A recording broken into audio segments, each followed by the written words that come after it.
Welcome to Around the Valley. Today is November 27th, 2012.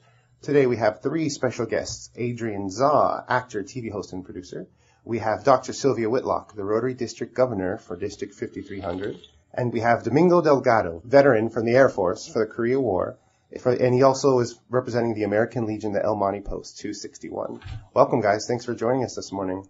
Thank you for inviting us. And last but not least, let me introduce my two co-hosts. We have Art Landing, representing Rosemead, Kiwanis, a longtime Pasadena and Rosemead resident. Good morning, Art. Good morning. And we also have Lucia Flores, Baldwin Park resident, adult educator, and host of Rock and Roll Us here on KMVR Mid-Valley Radio.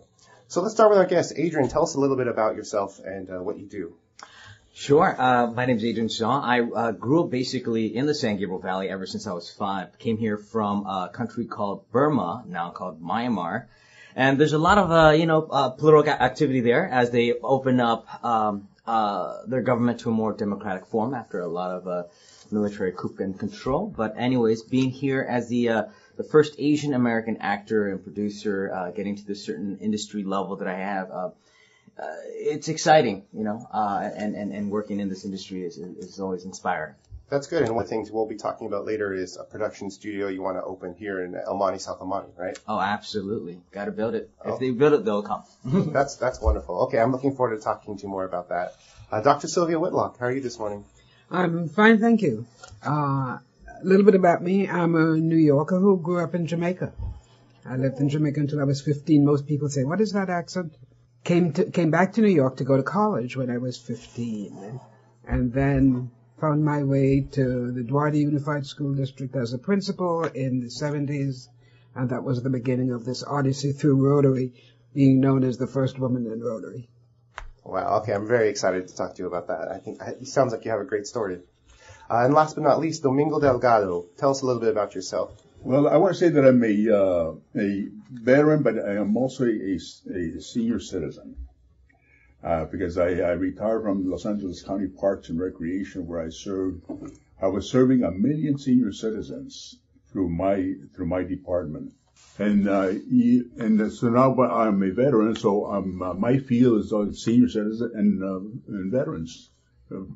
Make them aware of the services that are available through the various social service agencies, and do everything we can because, senior citizens are very vulnerable, especially now. They're being taken left and right, not only for their money and so on, through their needs, and they develop a lot of needs, especially when they lose their families, they lose a spouse and so on, they're lonely.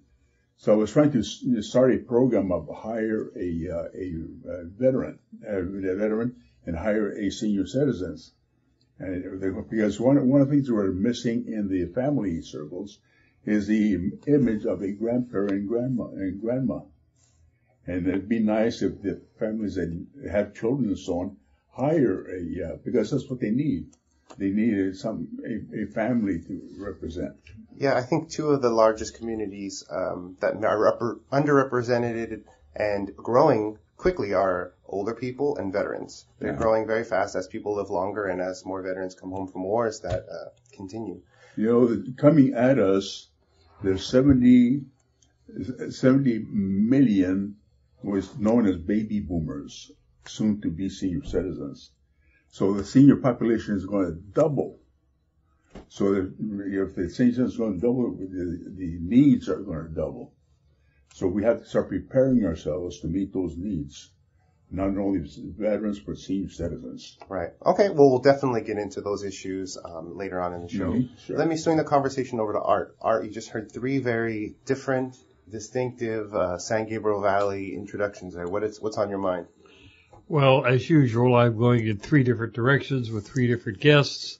I have an interest in the fine arts area and in radio broadcasting that Sean can tell you about that goes back literally to the beginning of radio, and I've written a book on the subject with Earl C. Anthony, who is the founder of KFI.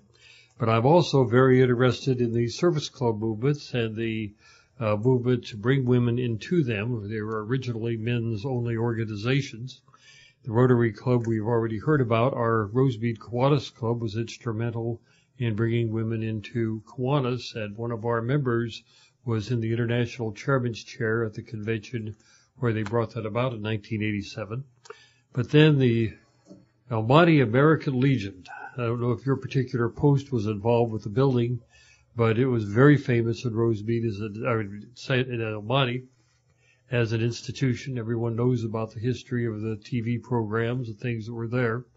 It's unfortunate that we lost it. But now the American Legion is looking at a whole new generation, and I saw something in the paper the other day that was incredible. We used to have over 70% of our legislators in Congress who were themselves veterans.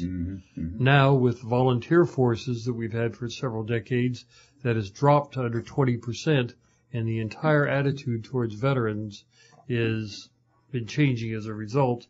And I think you folks have your work cut out for you, but there are an awful lot of them. We just worked on the stand down for the vet hunters down here in El Monte, as did your group.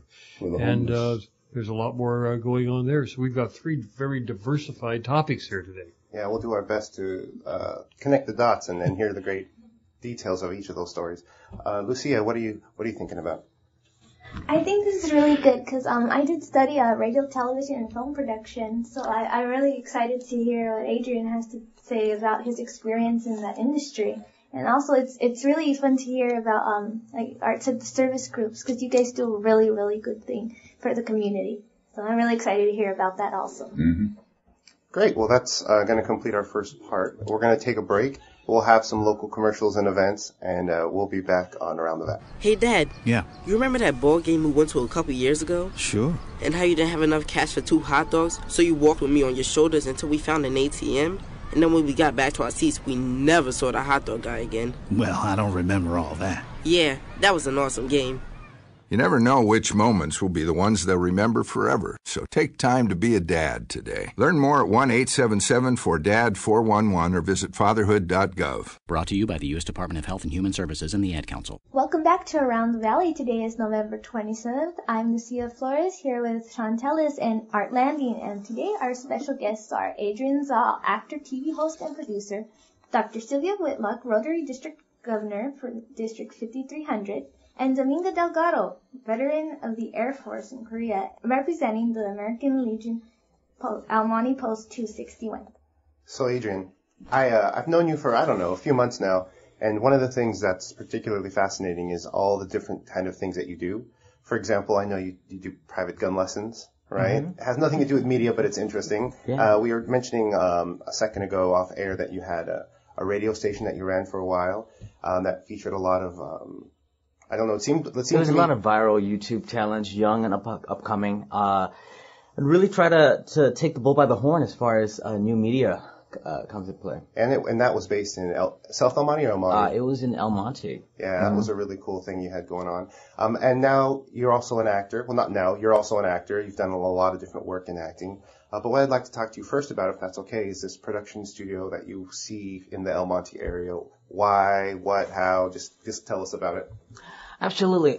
It came as an inspiration after listening a little bit to NPR, and what NPR was talking about was this special report on a studio called Maker Studio in Culver City. It was a 20,000 square foot studio, 200 employees, and what they basically focused on was it was like a Warner Brothers, but only dedicated to viral media, online, YouTube, all this new media stuff that's easily accessible by the rest of the world. You don't have to go to a theater, you don't have to have a TV, you don't have to necessarily have any kind of special privileges in order to be able to tune in. What they did was they recruited all these new hungry artists, filmmakers, talents. They provided them a space to work, and they worked out a collaborative deal. So what I discovered was that, it was amazing. I mean, what the system that they had. And so what I wanted to do was be able to create that kind of a structure, a platform to become the magnet in the San Gabriel Valley area. They say, good talent is like finding a needle in a haystack. Well, here's a great tip to find a needle in a haystack. Become a very powerful magnet, and you will attract all the wonderful needles you need in that haystack. So the studio that I'm building, we're about 80% done. Just went through all the paperwork, and it's a great learning experience, starting my own corporation. Basically, we'll be launching in January 2013. I'll get the keys in December. It's about 1,400 square foot. Nice high ceiling, brand new building, editing bay for all the post work for the videos. And what I like to do is be able to, part of it is business. Part of it is also giving back, because we always got to give back. Holding workshops for those who need inspiration, who need education. Turning that facility, the studio, it's going to be called Zaw Studios, real simple, in El Monte, South El Monte, by Rush and Port Trail on that corner. Turning that studio in a place that's an open door policy for folks who want to take up a new talent that's applicable in today's competitive media world. You know, if folks want to volunteer and learn how to edit, that's the best way to learn. For me, I discovered that, you know, going through the whole academic system, I went to Pasadena Community College. I got a full ride to USC. I got into the USC realm. It was a very elite society of very wealthy folks. But what I felt was that with that kind of academia and entertainment, they weren't necessarily teaching us the tools to keep us employed, the tools to help us survive in the real world. What they were teaching us is very academic stuff that said, read our expensive books, take our expensive test, and we'll give you a very expensive piece of paper that you'll be paying off for the rest of your life, but it does nothing for your career, it does nothing for paying off your debt, it does nothing to giving back. For me, family, you know, it does nothing for me to give back to my parents. And so employment work, you really need to have the drive and and the hunger for it. And that's something that's not taught in schools. And so being very passionate about giving back to my parents who gave so much to me throughout my life, I felt, you know what, I'm wasting a lot of my time here. Halfway into USC, full ride, I pulled out and I just started hustling and hustling and hustling. And there we go. And here we are. And so, last words are basically, my name's Adrian Zaw, and I'm probably the most accessible, available person you ever know. Well, I'm glad you said that, because I remember the very first time I met you, actually, you were on a stage. So that's how I came to know you. But it was at Collaboration, which is a, kind of Asian American themed, entertainment extravaganza, I guess. And that was in downtown LA Live. And there was a competition, I think, and then I think it was a dance competition, but somehow you were doing voice. It was a vocal competition, and they had amazing singers. You know, it's like our freestyle vocal competition. We'll give out, you know, prizes or whatever. And I was looking up there. I'm like, okay, you know what, hoo-ah, as you know, Al Pacino once said, go for it, you know. And I said, okay, guys, I'm not gonna be able to sing, but what I do have is I have the golden voice, and that is me being able to talk in so many different voices. For example, this is my regular voice. This is our conversation voice. And then this is my news anchor or radio DJ voice. Hey, it's Adrian Zaw coming at you guys live in the city of El Monte. You know, various ones. I love voices. And so, one thing I do on the weekends, and I make sure I never stop, is I teach middle school kids and high school kids speech and debate. Because communication, as we know it, is key to success, key to life. Because whether you're a doctor, a lawyer, a brilliant physicist, if you can't vocalize the discoveries that you've made to help billions of people out there, how are you going to be useful? And it's disappearing. It's being replaced by texting. Well, absolutely. Well, yeah. Actually, I kind of like texting because then I can decide. Let me tell you, being in relationships, I could decide what is the proper form of action before I could think about it. And But when you look at kids in school today, face to face is they sit right across from each other and text. There you go. It's not face to face. It's face to book to time. I find that the schools, the high schools, colleges, the universities are not training the kids to start their own business. That is absolutely key, yeah. They're teaching or learning to get a job instead of developing their own talents and starting their own businesses. Yeah, I agree. Well, let me take it back to communication and debate for a second, because one of the schools that you work at, I believe, is Gabrielino High School, right? I went to Gabrielino High School, and I teach at a private school called Kudos Academy, but I am always ready and willing to go back to any middle school, high school. Got it. The reason I brought it up is Gabrielino has a debate team that's pretty highly ranked. Is that correct?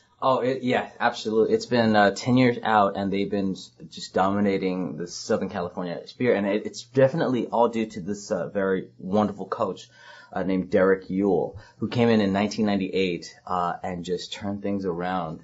And Gabrielino became the largest school with the largest speech team. Okay, that's good to know the reasons why. I want to talk a little bit about your acting career. Sure. I know one of the shorts that I've seen clips from, it had to do with, it was called the Burmease-American? Or? It was called the Burmese Refugee. The Burmese Refugee. Basically, Burmese Refugees was a short film about a Burmese refugee in Burma that had to move to Thailand refugee camps, and then he came over to the U.S.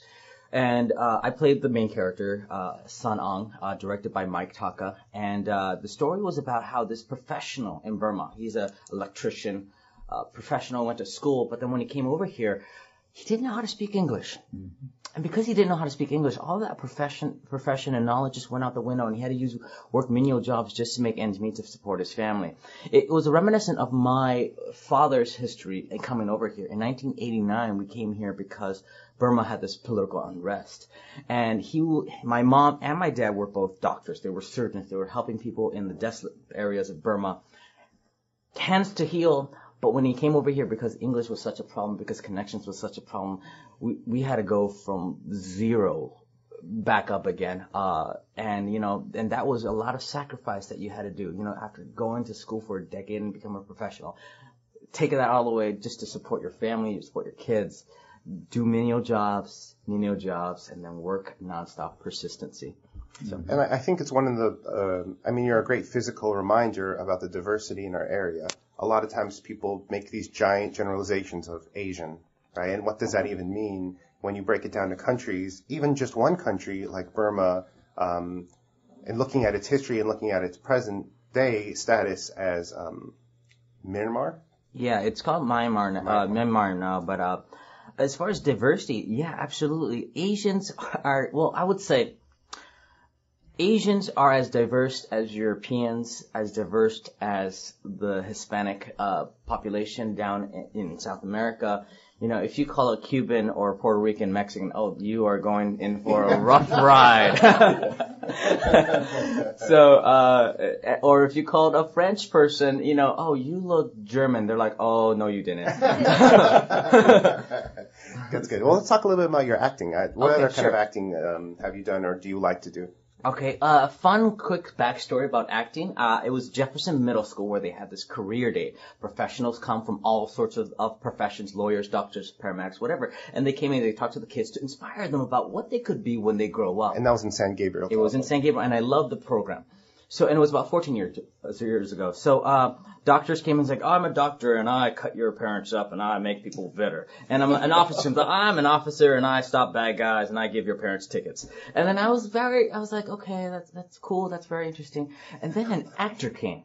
Of all things, an actor in San Gabriel Valley, an actor came in and said, I'm an actor and all I do is dress up and play. And I'm like, I was 12 years old. I was like, oh, what? He's like, yep. And he's like, in my line of work, we get to eat free food all day long. And that just got my attention at 12 years old. I'm like, free food?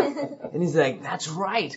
Free crafts, free popcorn, cup of noodles, candies, whatever you want. You name it all day long for free. And I'm like, oh my God, that's amazing. I want to be an actor. And I went home and I'm like, Mom, I want to be an actor. She's like, why? Because you get free food. She's like, ay, mijo. No. So, that's what started. And ever since then, I took acting classes. I broke out of my shy shell, took speech in the bit, excelled in that.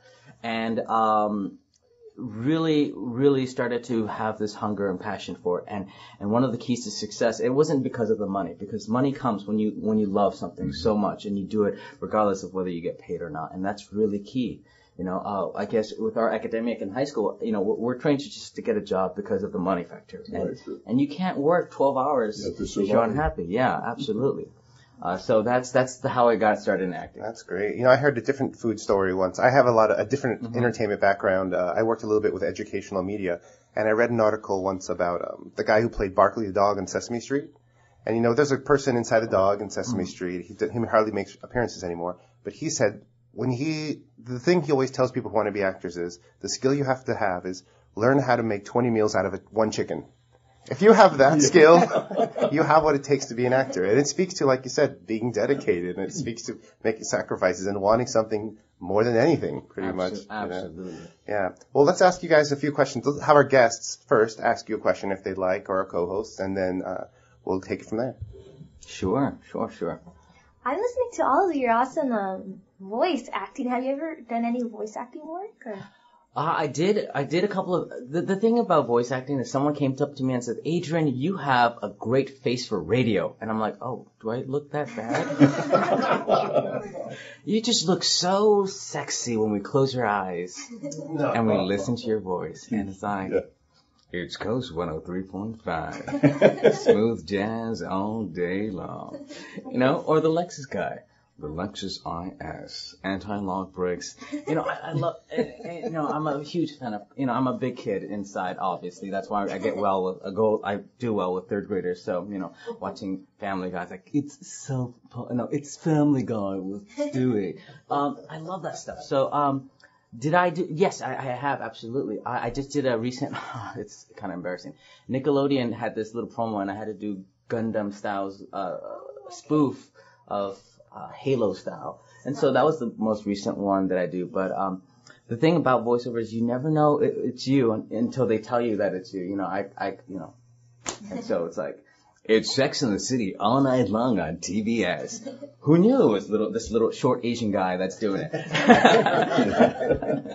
That's great. Fun stuff. One of the things that I was listening to all of this, you're definitely a very good actor and entertainer, no question about that. You had someone who came and inspired you at the Jefferson Middle School in San Gabriel, there on Las Tunas. We now have after-school programs at the elementary level as well as at the intermediate schools elsewhere. Are there actors such as yourself who can go in and give this same inspiration to those kids there? Because right now they're very modular, and they are, as you said, job-oriented, academic-oriented, past the test-oriented. It's what everybody's focused on, complying with No Child Left Behind. But something like this, I think, would really entertain and inspire the kids. Are there actors like yourselves that could go into those programs to do that? There is. I was actually 14 years later after that event at Career Day. I actually went back to my middle school and became that actor that spoke to me 14 years ago. As far as being in the industry and seeing a lot of other actors, what I've been really proud to say is I am probably the most actor-like actor in the industry. There's a very certain type of stereotype, a very eccentric type of stereotype when it comes to actors. And so, they are few and far between, those that actually do decide to give back, do decide to influence others, do decide to use their powers for good, if that makes any sense. So, but yeah, they are there, and they are few and far between. And, you can most of them you can find definitely on YouTube. These kids who are just inspirational. Are you familiar with what the Nuveen Foundation has been doing here in the San Gabriel Valley? No, I have not. Yeah, it's funny because I've heard of Nuveen, but it's a foundation in El Monte, and they do a lot of work. They do the La Puente Art Walk, and they did the Day of the Dead in El Monte. Mm-hmm. It's kind of a group of different people who have artistic visions to try to share with the San Gabriel Valley. We'll definitely put you in touch. Yeah. There's some good people there. Well, let's take a break, and we'll come back and we'll talk to Dr. Sylvia Whitlock. She has a very fascinating story that I originally read on Wikipedia, and I couldn't believe I had never heard before. Yeah, so we'll take a break and talk before. Hi, this is Christina Ricci with RAIN. Join RAIN in the fight against sexual violence and volunteer in your community. Log on to RAIN.org, that's RAINN.org, to learn how you can be the someone. Brought to you by RAIN and this station. And we're back on Around the Valley on KMVR with Adrian Zaw, actor, TV host, and producer, Dr. Sylvia Whitlock, Rotary District Governor for District 5300, and Domingo Delgado, a veteran of the Air Force from Korea and also the El Monte Post number 261 right here in the San Gabriel Valley. Happy to have all of you here. And Sylvia, you've had, I think, for me as a Kiwanian, one of the more fascinating histories because you were the first woman in Rotary. Yes, I was.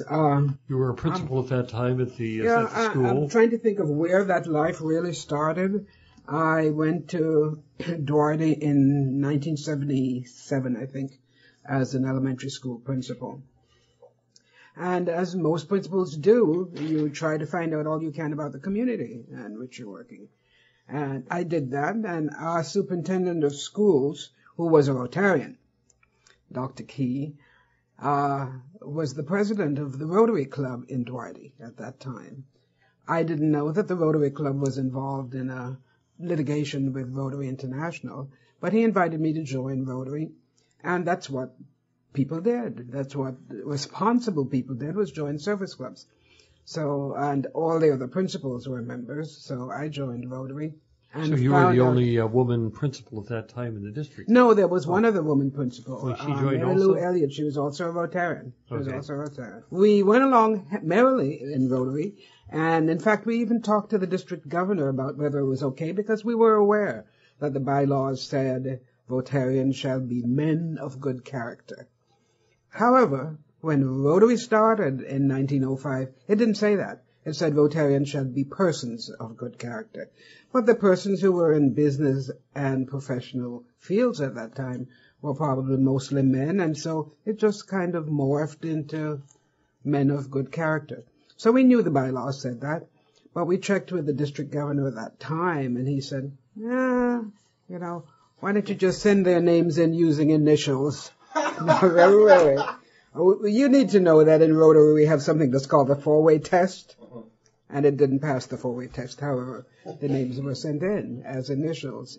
And about 3 years later, when we were celebrating an anniversary in the club, Rotary International sent a representative. They always do that, to celebrate, to recognize clubs. And so when the women were introduced, he said, are these women Rotarians? We don't have women in Rotary. And you had already been in the club 3 years at this time? Right. Oh, wow. We don't have women in Rotary. And so he stayed until the party was over, however. And he went back to Evanston, and he told International that there were women in that little club in Dwighty. And Evanston said, no, we don't have women in Rotary.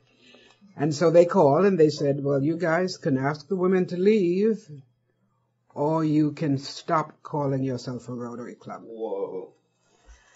So we asked, could we appeal to the board of directors at Rotary International, and they told us no, only real Rotary clubs can appeal to the board of directors. So we thought, well, we'll go to the Council on Legislation, which is the big ruling body over Rotary. And we were allowed to do that. However, when the issue was presented at the Council on Legislation, it wasn't whether women should be in Rotary, it was whether the club had violated Rotary's bylaws by inviting women. And so it lost something like 1040 to 34. Interesting, 34 people thought women should have been in Rotary, never mind the bylaws. And I met one of those persons when I was going to a convention in Calgary some years later. I was on a train, and a man and his wife were sitting across from me. He looked at my tag that said Duarte, and he said, is that the club that got women in Rotary? And I said, yeah. And he said, I was at the Council on Legislation, he said, and I voted for women in Rotary because I always thought women should have been in Rotary. And his wife, sitting right next to him, said, I didn't think so then, and I don't think so now. However, a lot of the opposition did come from women who didn't want men going to service clubs at night and meeting with those women. I tried to explain. We had the same problem in Kiwanis. I know. I tried to explain that it was a service club and not a social club, but that was lost. However, when the Council on Legislation turned us down, we had an attorney in a neighboring club in Arcadia who said, I think we can take this through the courts. It's a kind of a civil liberties problem. And, you know, the time was right. If you stop and think, when the Supreme Court ruled it was 1987, that's just the other day. Yeah. And we're fighting about women doing something in a service club. Anyhow, this attorney took it first to the California Superior Court. And the California Superior Court said, no, Rotary has a right to choose who it wants in Rotary. And so we lost the first round. But he appealed it to the California Appellate Court. And he appealed it on the basis of the Unruh Act, because Rotary said it's a public accommodation. We have representatives from business and professions. It's set up for that kind of interaction. And the Unruh Act prevented segregation in public accommodation, no discrimination in public accommodations. And so the appellate court reversed Superior Court. Well, Rotary wasn't sitting still, and Rotary said, well, we'll just take this to the California Supreme Court. And the California Supreme Court wouldn't hear the case. Rotary said, you know what, they're forcing us to take everybody in just like a motel. That was an attorney's argument. Jeez. However, the appellate court didn't hear the case, which meant that for California, at least, women were in to Rotary. But California is only one small part of Rotary. And so Rotary International said, well, we'll just appeal this to the U.S. Supreme Court. Well, I have to tell you this story because this was interesting. After the California decision, we have an event called President-elect Training. And since I was the incoming president, I was invited to PETS. 290 men and one woman. One woman. But you can imagine at rest time outside the restrooms, men's restrooms had long lines, and I just kind of walked by and went. However, at that session, the incoming governor announced that Rotary International was appealing to the U.S. Supreme Court. And I just sort of laughed because I thought, why would the Supreme Court even want to hear this? It didn't seem, an issue that they would want to listen. Women in a service club? However, the Supreme Court did take the case, and in record time, in 1987, it took 11 years to come through all the other courts. It took about 5 months, I think, to go through the U.S. Supreme Court. They ruled in May 1987 that service clubs, including Kiwanis, Sir Optimus, Lions, all of them had to be dual gender if they were women that met their requirements. And so that was the beginning of this journey that really has been a long journey. I watched my grandmother, who never heard about service above self, and that's Rotary's keyword, service above self. And I watched her serve everybody around. So it was just kind of a natural progression for me to get into a situation where service was the keyword. And so in the last 25 years now, 26 years since that decision, I have been involved in service here and abroad internationally, because as you know, Rotary's huge effort is to eradicate polio in the world. And when we do that, it will only have been the second disease we will have eradicated, the first one being smallpox. So Rotary has put probably over $900 million into that effort, joined with Bill and Melinda Gates Foundation and WHO, the World Health Organization, and UNICEF, and the Centers for Disease Control. So let's talk a little bit after what happened next, because you're currently the district governor, which is in itself a huge honor. Are you the first woman district governor? Or? No, I'm not. I think in this district, I'm the fourth female district governor, but I think in the world, there are probably 60 or 70 district governors. And what are your responsibilities as the district governor? Well, the district has 69 clubs that go from East Los Angeles all the way up to Caliente, which is almost Arizona. And as a district governor, I have the responsibility for making sure those clubs function well. I meet their needs in terms of how they're supporting the organization. I make sure they understand what the Rotary Constitution is all about, that they support the foundation, which is our basic financial organization. And so one of the things I'm mandated to do is visit every club in the district in this year. Not a small task, because some of them are almost 400 miles away. So. And one of the things you guys do that I'm surprised to find a lot of people don't know about, especially younger people, and especially in the San Gabriel Valley, is you offer a lot of opportunities for younger people to travel through scholarships. Well, Rotary Ambassadorial Scholarships program is the biggest grantor of scholarships in the world. And we send scholars anywhere from 1, now it's probably going to be 3 or 4 years, because it's changed. The scholarship program has changed. But we have ambassadorial scholarships, we have peace scholarships, we have youth exchange. We do a lot of programs that support young people. And in fact, a huge effort in Rotary now is to recruit young people into Rotary. We call them new generations. That's one of the things that I love about service clubs, is the more you learn about their history. And as Art was mentioning earlier, there was a time, like you mentioned, if you want to get involved in your community, that's the first place you go, to these service clubs. And I still see it in those people's eyes when I go there. But when I talk to, younger people on the street, it's not immediately into their mind to go to a service club. And one of the things I've been fortunate enough to do over this past year, working with the newspaper and working with this radio station, is going to those meetings and meeting those people. It's actually how I met Art, going to a Kiwanis meeting. Actually, I met Art through his wife. She was dropping off some newspapers, or she was somehow volunteering through Rotary or through Kiwanis, and I was there for the newspaper. And it's just amazing the type of connections you make. And I have a friend who's going to India through Rotary. He's actually going in January. He's going to be there for 3 weeks. I mean, that's amazing stuff that people don't know about. If somebody wants to get involved, what's step one? Step one is to talk to a Rotarian. You must be invited. You may not join Rotary without being invited.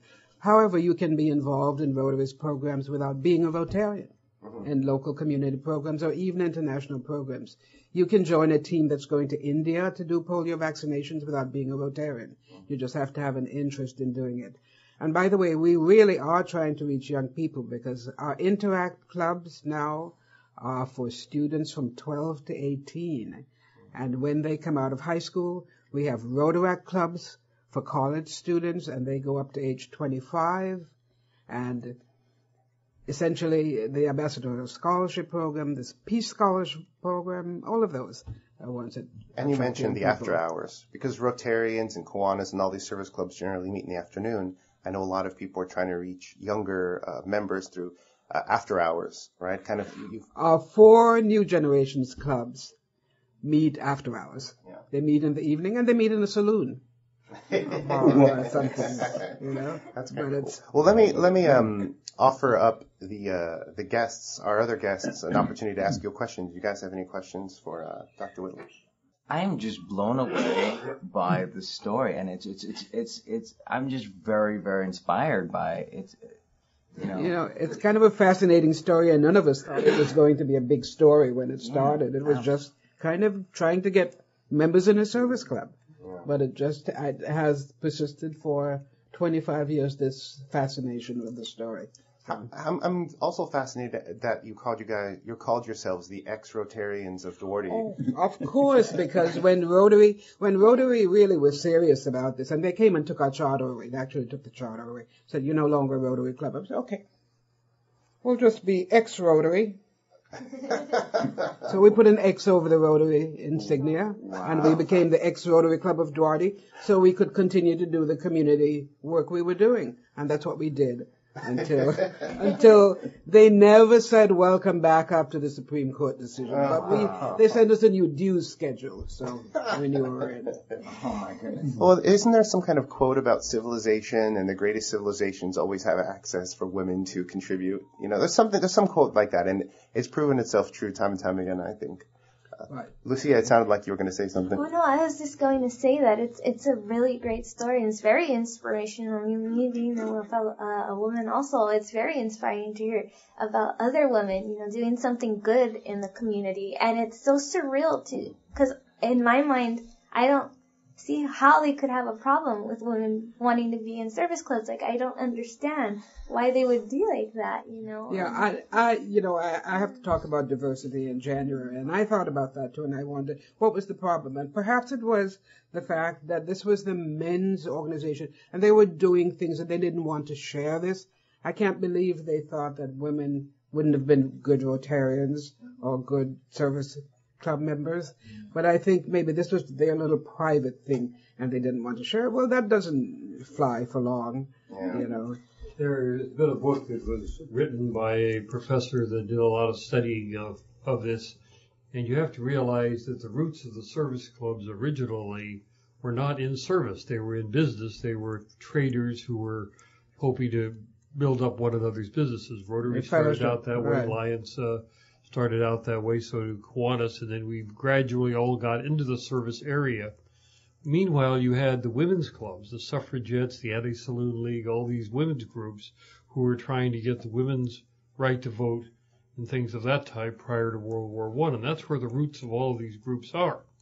Well, then, after women got the right to vote, after the changes after World War I, they both took their own little patterns. The Anti-Saloon League, the Women's Christian Temperance Union, the women's clubs, they tended to go in one direction for the ladies, and the men went in the other direction for the men. You also had lodges. Eastern Star started with the Masons And you had this segregation because both sets of sexes were not exactly desirous of having their spouse exposed to people of the other sex. There was that kind of a mental barrier. Yeah, I know. That's in story. Kiwanis, we had some groups in the South that actually had women members in the 30s for a while, even committee chairs.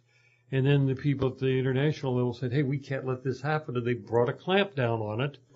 And people didn't really think anything of it because everybody agreed, yeah, they ought to be separate. Either, they either belong together or they belong to a man's lodge or a woman's Eastern Star.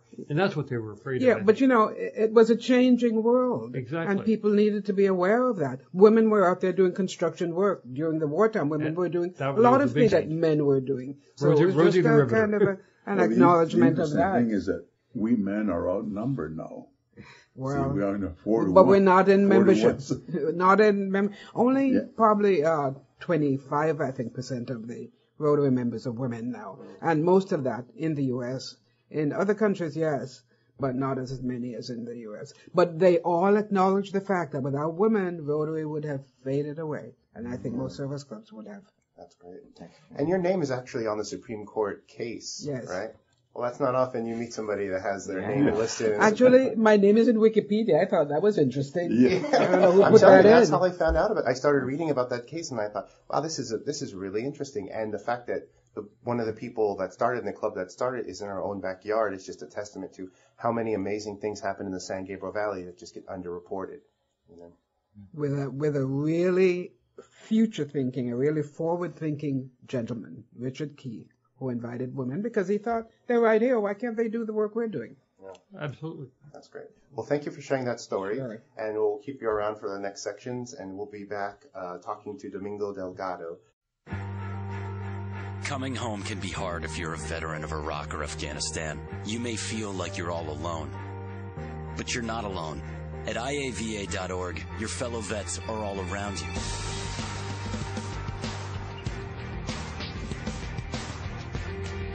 Join our free online community, get the resources you need, and connect to other vets who know where you're coming from. IAVA.org. We've got your back. Welcome back to Around the Valley here on Mid-Valley Radio, the voice of the valley, where content is king. We're here with Adrian Zaw, actor, TV host, and producer, Dr. Sylvia Whitlock, Rotary District Governor of the District's 5300, and Domingo Delgado, veteran of the Air Force during the Korean War, and also a representative of the American Legion Monte Post 261. Hello. Let's start with the basics. Tell us about the American Legion. What is the American Legion for people who don't know? Well, it's a quasi-government, and it stemmed from all the branches of military. And its the purpose is to organize to help our veterans as they come back from war and so on, get them used to this back to the society. But I don't know too much of the extent because I'm a newcomer to our post. I've only been there about 3 years, and yes. Oh, I was going to say, what made you get involved 3 years ago? Well, I'm a people person, and especially working with senior citizens, I'm always interested in helping. I think that God put me on this earth to help those that can't help themselves. And there's a lot of needs with senior citizens. That's one of my biggest branch. And being military, I saw that need. Of course, my neighbor belonged to it, so he invited me over. And I became a member. And you said you were a long-time El Monte resident? Yes, I've been here 47 years. And, my background is very, very interesting. I come from a family of 7 girls and 4 brothers. And we're all actors, singers, and so on. And it tends to see that right up when I started going to college and so on, my major was art. And there was a need for employees with the county. And so the instructor says, well, they need people up there, especially Spanish speaking. So I went over there, they hired me right away. My first office was down here in Whittier Narrows Park. That's where I had my office. I worked there for 5 years in the art field and so on. We used to conduct, various shows and so on, swimming exhibits and so on. And then the director came over and says, well, your name keeps on coming up as far as to working with senior citizens. Well, he says, well, I work with all ages. So he put me into the headquarters to work with senior citizens. And, this is a big county. And when I came in, I started working with senior centers in 1961. There was no such thing as senior centers. There was just novice and so on. And through the administration in Washington, the Federal on Aging, they started supplying more money to create the centers. Now we have, there's 88 municipalities in this county, and there's 88, senior centers. And the purpose of the centers, of course, is to provide the social services to our seniors, nutrition, activities, recreation, and so on. And as I was saying before, like this one that teaching senior centers to be take part in developing commercials and so on. During my time when I was there, I attended 3 White House conferences on aging. The first one was in 1971 when President Reagan was president. The second was in 1981 when Nixon was president. And the third one was supposed to be in 1991, but the Iraqi war broke out. Then they held it in 1995. Then Clinton was president, so I was honored to be invited to become a candidate of California, not candidate, a delegate to the White House conference, because this is a big. We live in a big county. Los Angeles is the biggest county in the nation. Their total budget is equal to 41 states. And if this county was a nation, it'd be number 7. That's how big it is. And when I came in, of course, our duties was serving. I was serving 1 million senior citizens through our unit, and it was barren out there, nothing. So it gave me an opportunity to really develop the field. Let me ask you a question. Do you think the services for our senior citizens over the last 20 years has gotten better or worse? They have improved. And now with the Social Security problems and Medicare and all that stuff, it's improving. But as I mentioned before, coming at us as a group of 70 million, what they know as baby boomers, which is going to double the population of senior citizens, which will increase the need for more money to be in. So now, we're going through the economical crisis right now, and but it'll be a slow process, but it's coming, because senior citizens, the elderly, is the number one priority of this nation, and so on, providing those needs and so on. Yeah, I think one of the things, taking it back to the San Gabriel Valley, is, our valley was developed on a lot of trains, right? These red cars and whatnot. And that's where the communities flourished that had access to public trans. But once everyone got a car and they took those trains away, we all know that we have lots of traffic now because of that. It's hard to get around. But one of the things that I see more and more of that kind of is not recognized or not spoken about is senior citizens and driving. Right? Everyone needs to drive nowadays. You can't take the bus because our system was set up in such a way that it doesn't work like New York. You have to take 5 buses if you want to get somewhere. That doesn't work if you're a senior citizen. So I think public trans is also something that needs to be talked about more and thought about more. And changing topics for a second, you had mentioned veteran housing. Some of those veterans are seniors. Right. And so where does that crossover? You know, well, luckily, of course, I like to say that El Monte is very pro senior citizens, because why? Jay Gomez, who used to be a chief deputy to a county supervisor in Panovich, is now one of our councilmen, and he's very pro senior citizens. So he was very, very involved in this veterans program that we just had. Better to stand up, right? And he's the one that is spearheading this development of the housing for not only veterans per se, but homeless veterans, because there's a large number of veterans that are homeless. Yeah, just to catch people up to speed, about 2-3 weeks ago, we had an event in Whittier Narrows that was a 3-day event for focusing mostly on homeless veterans. And they actually set up tents, the Army Reserve set up tents, and they brought in people to educate these homeless veterans about access to resources and kind of connect the dots, because just like senior services, veteran services, there's a lot of them, but navigating that system can be complicated, especially if you don't even have an address, right, if you're homeless. So this development's going to be, it's 40 units for homeless.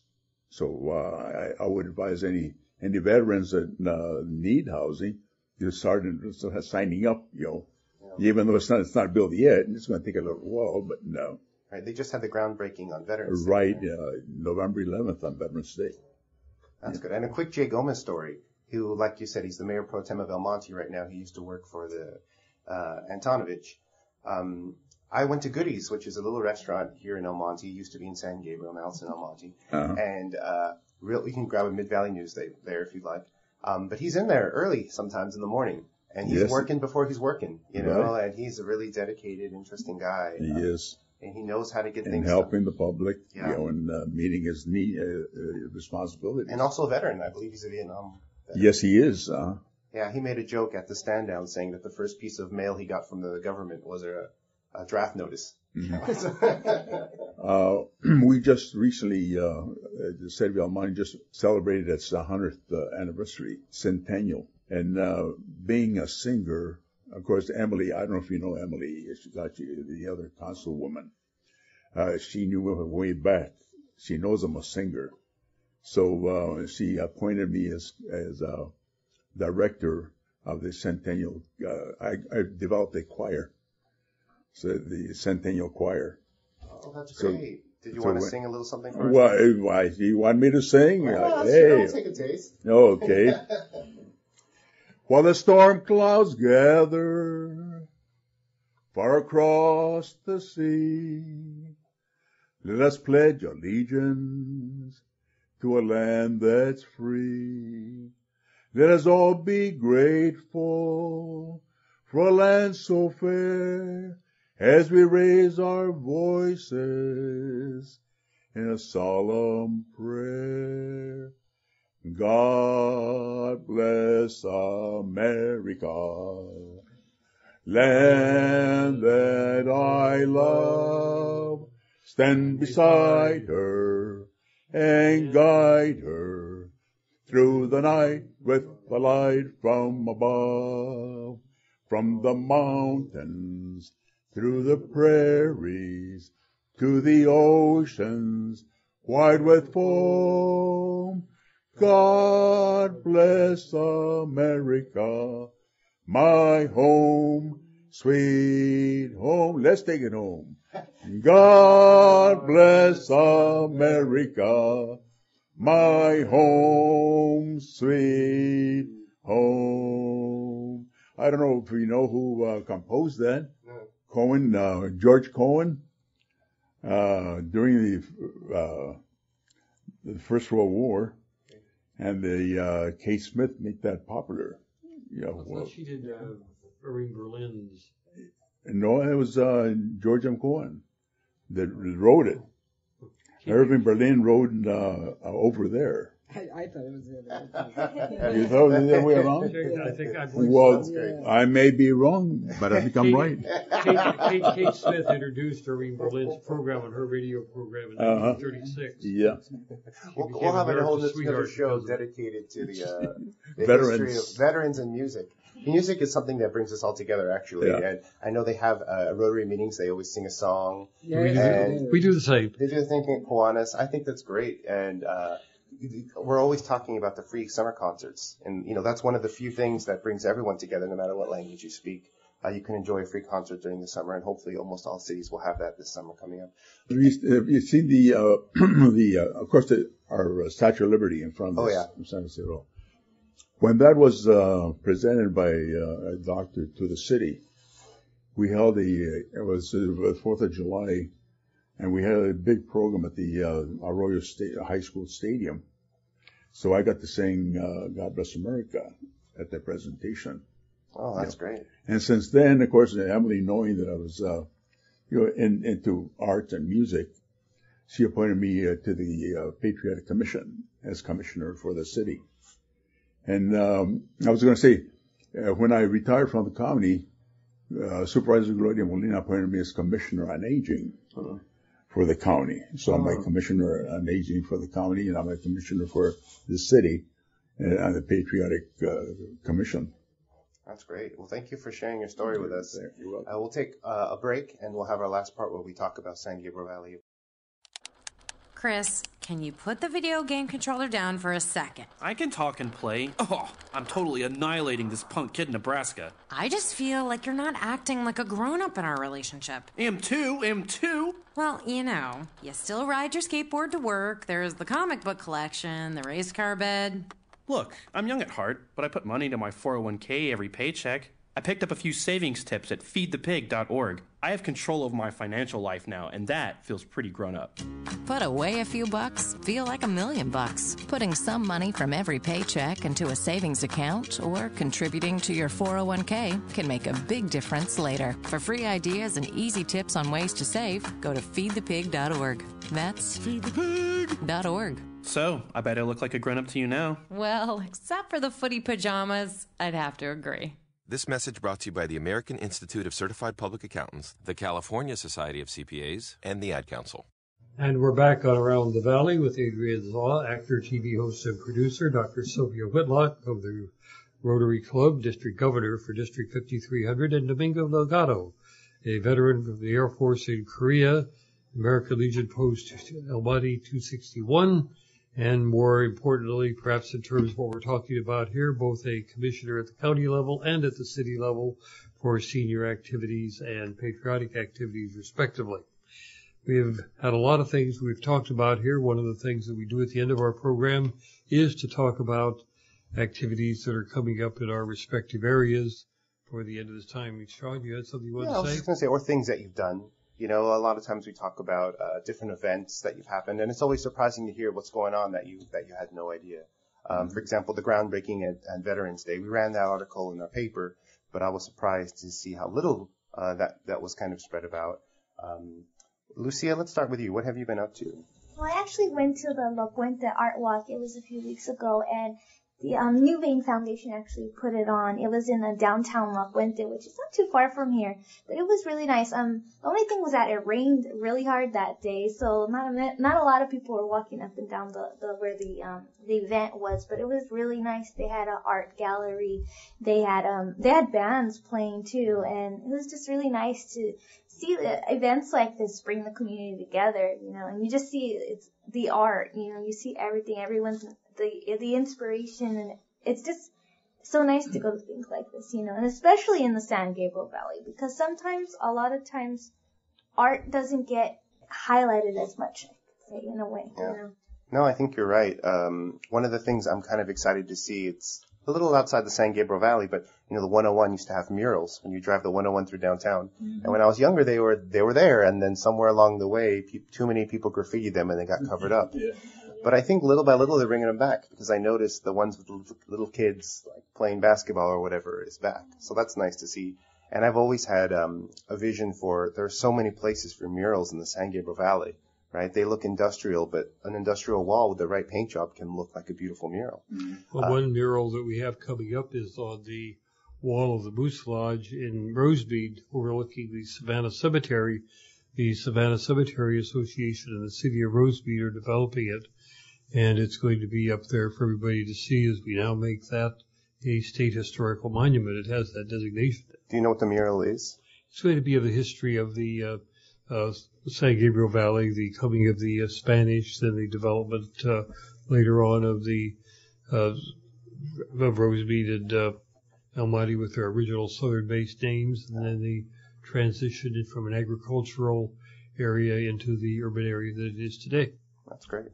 What about you? I can't understand how they do it, but you've seen the graffiti on bridges over freeways. Yeah. Oh, yeah. And some of these are pretty good. I mean, they're pretty artistic, you know. They're drawing upside down. Someone's hanging on their legs, and they're creating a work of art. Well, as you know, of course, Christmas is just around the corner, and the city of El Monte is hosting, it's a holiday house for December 1st, and it's on a Saturday. And I just want to let the public know and drop in. You know, there's going to be a contest of what do they call it? Gingerbread box, you know, decorating. Gingerbread house? And gingerbread house. Oh. And anyone's interested in that should drop by and ask about that, you know. That sounds good. What about you, Adrian? What have you been up to? Every week is a brand new week, and you know, that's the thing with my schedule is when people say, "What are you doing next week?" I say, "I don't know. I will tell you when it gets there." I just finished a short film this weekend, and I was really fortunate to be able to work with a YouTube talent named Kev Jumba. Oh, okay. You know him, okay? Well, I don't know him. Okay, yeah.